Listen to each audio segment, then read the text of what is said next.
ये लो कलस्तार, यह 7 जहरीले पत्तों का विष। इसे किसी तरह भी किसी भी चीज में मिलाकर उस बब्बन शेर को खिला देना। फिर वे बब्बन शेर इतना पागल हो जाएगा कि अपने ही जानवरों को नुकसान पहुंचाएगा। अरे वाह, ये तो बहुत ज्यादा काम की चीज है।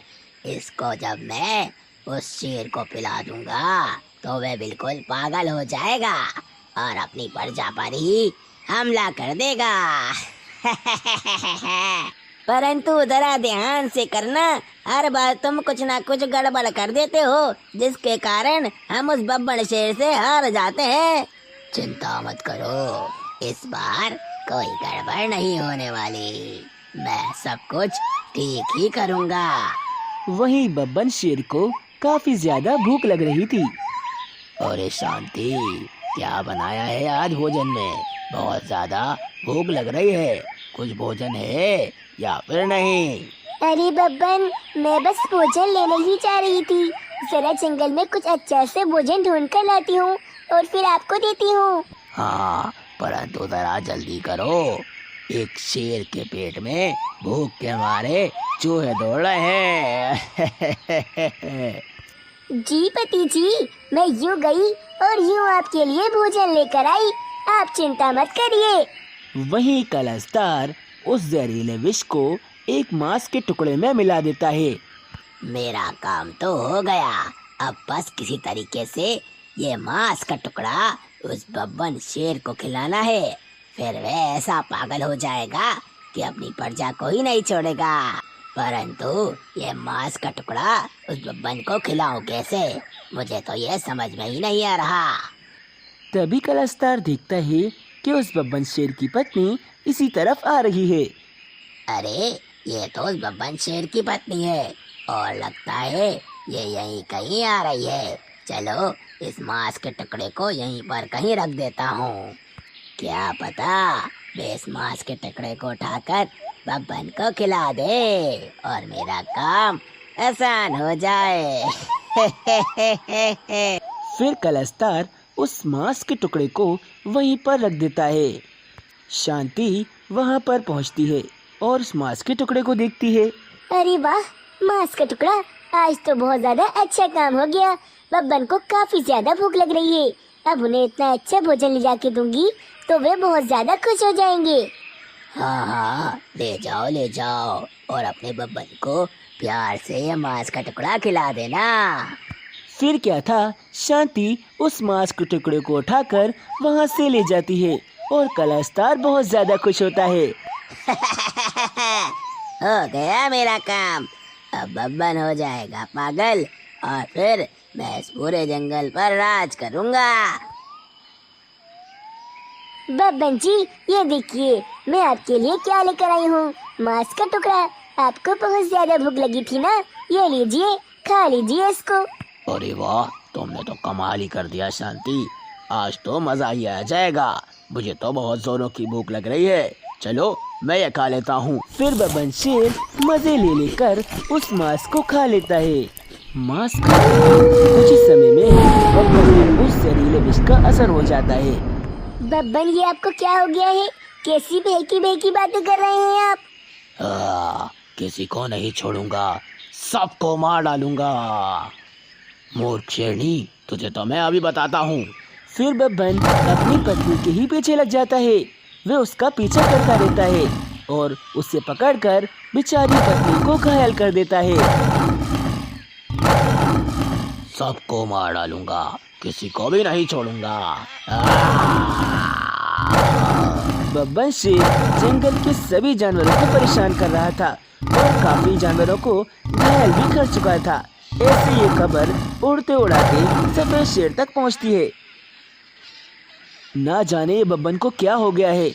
मुझे तो लगता है इसके पीछे जरूर किसी का हाथ है। मुझे देखना होगा कि ये सब कुछ किसने किया है। सफेद शेर के पास उसका जादुई पंख था, जिससे उसे पता चल जाता था कि सब कुछ किसने किया है। हे जादुई पंख, मुझे दिखाओ कि ये सब कुछ किसने किया है। बब्बन ऐसा क्यों कर रहा है? तब सफेद शेर वे सब कुछ देखता है जो कलस्तार ने किया था।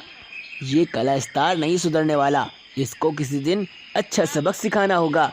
तभी इसकी अकल ठिकाने आएगी। परंतु अभी मुझे बब्बन को कुछ भी करके ठीक करना होगा। फिर क्या था, सफेद शेर दौड़ता हुआ बब्बन शेर के पास जाता है। बब्बन, ये सब कुछ तुम क्या कर रहे हो? ये तुम्हारी ही प्रजा है और तुम सबको घायल कर रहे हो। ये सब तुम्हें बंद करना होगा। अगर इतना ही दम है तो ये सब कुछ बंद करवा कर दिखा दो। मैं कभी अपने दोस्त से लड़ना तो नहीं चाहता था, परंतु लगता है अब लड़ना ही होगा। फिर क्या था, सफेद शेर बब्बन से बुरी तरह लड़ता है। बब्बन शेर काफी ज्यादा घायल हो जाता है। सफेद शेर को भी कुछ चोटें आ जाती हैं, परंतु सफेद शेर अपनी ताकत से बब्बन शेर को घायल करके बेहोश कर देता है। बब्बन, अब तुम्हारा इलाज करना होगा, तुम इस जंगल के लिए हानिकारक हो गए हो। सफेद शेर बब्बन शेर का इलाज करवाता है और फिर कुछ ही दिन में बब्बन शेर भी बिल्कुल ठीक हो जाता है और सब कुछ पहले जैसा हो जाता है। कलस्तार एक बार फिर से असफल हो चुका था।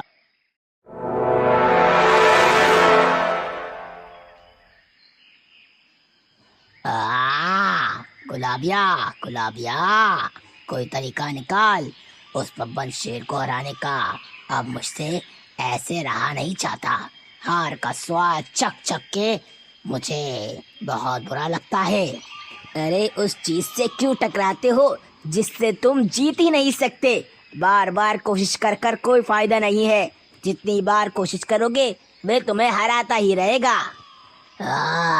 अपना मुंह बंद ही रख। मैं ही मूर्ख था जो तुझसे पूछने लगा। तुझसे पूछने से अच्छा है कि मैं चुपचाप एक जगह ही बैठा रहूं। मैं इसलिए ही ऐसा कहता हूँ क्योंकि मेरे पास उस बब्बन और सफेद शेर को हराने का कोई भी योजना और कोई भी प्लान नहीं है। अगर तुम्हारे पास कोई प्लान है तो तुम बताओ। एक योजना तो है मेरे दिमाग में, क्योंकि मैं समझ चुका हूँ ये दोनों शेर बहुत ज्यादा बलवान हैं और इनके रहते हम इस जंगल पर कब्जा नहीं कर सकते। इसीलिए हम अब ताकत से नहीं, छल का सहारा लेंगे। क्या छल का सहारा? परंतु हम ऐसा क्या करेंगे? हाँ, क्योंकि अब हम इन दोनों शेरों के बल जितना इनसे मुकाबला नहीं कर सकते। इसीलिए अब हम इनके पीठ पीछे वार करेंगे। इन दोनों शेरों को अलग करके अलग अलग जगह इन्हें घायल कर देंगे और इनके पीछे इनके पूरे जंगल पर कब्जा कर लेंगे। फिर देखते हैं हमें कौन रोकता है। कलस्तार सोच रहा था कि वे छल का सहारा लेकर उन दोनों के पीठ पीछे वार कर कर उन दोनों शेरों को हरा सकता है। और वहीं बब्बन की पत्नी काफी ज्यादा चिंतित थी। बब्बन, ना जाने क्यों मुझे कुछ भी अच्छा नहीं लग रहा। ऐसा लग रहा है कि कोई अनदेखी अनजाने सी मुसीबत हमारी तरफ आने वाली है। मेरा तो इस फिजा में दम घुट रहा है, सही से सांस भी नहीं ली जा रही मुझसे। अरे शांति, लगता है कल रात तुमने कच्चा मांस खा लिया, इसीलिए तुम्हारी तबीयत जरा खराब हो रही है। नहीं बब्बन, मैं मजाक नहीं कर रही हूँ। मुझे सच में आभास हो रहा है जैसे कोई अनदेखा खतरा हमारी तरफ बढ़ रहा है। अच्छा, तुम्हें आभास हो रहा है तो तुम चिंता क्यों कर रही हो? तुम जानती नहीं कि तुम्हारा पति कितना ज्यादा बलवान है। और फिर मेरे साथ मेरा वे सफेद शेर मेरा दोस्त भी तो है। क्या करूं बब्बन, चिंता तो हो ही जाती है। मैं आपकी पत्नी तो हूँ, इसलिए चिंतित रहती हूँ, परंतु आपके पीछे इस पूरे जंगल का क्या होगा, इस बात की चिंता मुझे हर समय सताती रहती है। अरे मेरी शांति, तुम क्यों चिंता करती हो? सब कुछ ठीक ही होगा। वहीं सफेद शेर को भी ऐसा ही आभास हो रहा था जैसे कुछ बुरा होने वाला है। सफेद शेर की छड़ी का एक पंख काला हो गया था, जिससे ये साबित हो रहा था कि कुछ बुरा होने ही वाला है। जब जब मेरा ये सफेद पंख काला होता है, इसका मतलब कुछ बुरा होने वाला होता है। कहीं बब्बन किसी खतरे में तो नहीं है? मुझे उसके पास अभी जाना होगा। मेरा दोस्त जरूर किसी खतरे में है। मैं आ रहा हूँ मेरे दोस्त। ऐसा सोचकर सफेद शेर तो अपने दोस्त को बचाने के लिए निकल जाता है, परंतु रास्ते में अनदेखी अनजानी सी मुसीबत उसका इंतजार कर रही थी। अरे गुलाबिया, जो समझाया था अच्छे से समझ गया ना? कोई भी गड़बड़ नहीं होनी चाहिए। वे सफेद शेर अभी इस रास्ते से ही आ रहा होगा और हमें उससे अपनी चाल में फंसाना है और इस गड्ढे में गिराना ही होगा। गुलाबी शेर और कलस्तार सफेद शेर को अपनी चाल में फंसाने के लिए तैयार बैठे थे।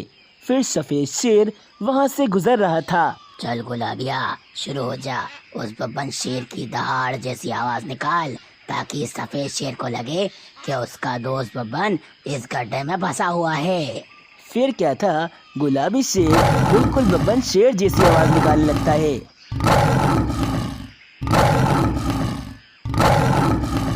अरे ये तो बब्बन की आवाज है, परंतु ये आवाज कहाँ से आ रही है? मेरा दोस्त जरूर किसी मुश्किल में फंसा हुआ है, मुझे उसे बचाना होगा। तभी कलस्तार उस डोरी को हल्का सा हिलाता है जो उसने उन झाड़ियों से बांधी हुई थी, जो कि एक घड़े के ऊपर थी। अरे लगता है बब्बन उन झाड़ियों के नीचे उस गड्ढे में फंसा हुआ है। मुझे उसे निकालने के लिए उस गड्ढे में जाना होगा। और फिर सफेद शेर एक छलांग मारता है, जिसके कारण वह उस बड़े से गड्ढे में चला जाता है। ये गड्ढा काफी गहरा था, जिसके कारण सफेद शेर उस गड्ढे में फंस जाता है। हो गया, इस सफेद शेर का काम तो हो गया। अब बस उस बब्बन से उसकी बादशाहत को छीनना होगा। फिर क्या था, सफेद शेर तो यहाँ फंस जाता है और कलस्तार और गुलाबी शेर बब्बन शेर पर हमला कर देते हैं। बब्बन शेर कलस्तार से लड़ रहा था, परंतु गुलाबी शेर उसकी पत्नी को पकड़ लेता है और बब्बन रुक जाता है। मेरी पत्नी को कुछ मत करना, मैं तुम दोनों को छोड़ूंगा नहीं। बब्बन, अगर चाहते हो हम तुम्हारी पत्नी को छोड़ दें तो चुपचाप बंदी बन जाओ और खुद को हमारे हवाले कर दो, नहीं तो तुम्हारी पत्नी को यहीं जान से मार डालूंगा। फिर क्या था, बेचारा बब्बन शेर और उसकी पत्नी एक बार फिर से बंदी बन जाते हैं। कलस्तार ने इस बार उसके पूरे जंगल पर कब्जा करने का सोच लिया था। इस बार तो तुझे बचाने के लिए वे सफेद शेर भी नहीं आने वाला, उससे भी हम रास्ते में उसके ठिकाने से लगा कर आए हैं। अब ये पूरा जंगल मेरा हुआ। ना जाने वे कलस्तार और वे गुलाबी शेर बब्बन शेर के साथ क्या करेंगे। मैं यहाँ फंसा हुआ हूँ और वहाँ मेरे दोस्त को मेरी मदद की ज़रूरत होगी। हे ऊपर वाले, तू ही कोई रास्ता निकाल। सफेद शेर काफी ज्यादा चिंतित था, परंतु तभी उसकी मदद करने के लिए उसका दोस्त गोरिल्ला आ जाता है। लगता है मेरा दोस्त मेरी मदद करने के लिए मेरे पास आ चुका है। कलस्तार, अब मैं तुम्हें नहीं छोड़ूंगा। फिर क्या था, गोरिल्ला अपने लंबे लंबे हाथों से सफेद शेर को बाहर निकाल ही रहता है। दोस्त, तुमने साबित कर दिया कि तुम एक अच्छे दोस्त हो। मुसीबत में अपने दोस्तों को अकेला नहीं छोड़ते। आपने और बब्बन शेर ने मेरी जो मदद की थी उसे मैं कभी नहीं भूल सकता। अब आप मेरे साथ चलिए, बब्बन शेर काफी ज्यादा परेशानी में हैं। फिर क्या था, सफेद शेर और वे गोरिल्ला फौरन से बब्बन शेर के पास पहुंचते हैं। कलस्तार और गुलाबी शेर सफेद शेर और उस खूंखार गोरिल्ले को एक साथ देखकर काफी ज्यादा डर जाते हैं।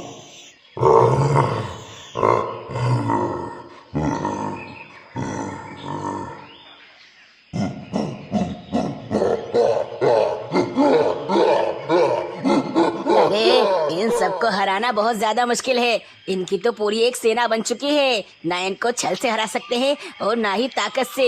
अपनी जान प्यारी है तो भाग जाओ कलस्तार, मैं तो यहाँ से भाग रहा हूँ। अरे बाप रे गुलाबिया, रुक जा, कहाँ जा रहा है? मैं भी साथ चल रहा हूँ। कलस्तार और गुलाबी शेर वहाँ से फौरन भाग जाते हैं और फिर सफेद शेर उन दोनों पति पत्नी को आजाद कर देता है। तुम्हारा बहुत बहुत धन्यवाद गोरिल्ले, तुमने आज मेरी मदद कर इस पूरे जंगल का नाम रोशन कर दिया और अब हम सब सुरक्षित हैं।